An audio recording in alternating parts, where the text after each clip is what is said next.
Tuhan kata apa dalam surah Al-A'raf ayat 34? Tuhan kata walikulli ummatin ajal. Fa idza jaa ajaluhum la yastakhiruna sa'atan wa la yastaqdimun. Allah sebut dalam ayat tu bagi setiap umat ada ajal dia. Ajal maksud dia tempoh. Semua benda atas dunia ni ada expiry date. Bukan roti gardenia saja. Manusia pun ada expiry date dia. Kita akan expired satu hari. Expiry date kita ialah hari mati kita. Pastikan ketika Allah Subhanahu Wa Taala panggil kita balik menghadap dia, kita dalam keadaan ready untuk nak jumpa dia. Tuan-tuan, mati ni macam-macam. Ada orang mati kerana kena kanser. Kanser dengan 1000 macam jenis dia. Tak pernah kita dengar. Kata Allah, sahabat kita kena kanser. Kanser apa? Kanser limfoma. Oh, dia ni kena kanser. Kanser apa? Kanser thyroid. Oh, dia ni kena kanser apa? Dia ni kena blood cancer. Kanser darah.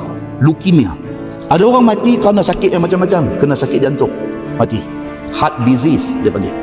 Sakit jantung ni dengan macam-macam jenis. Ada orang mati kena high blood, hypertension.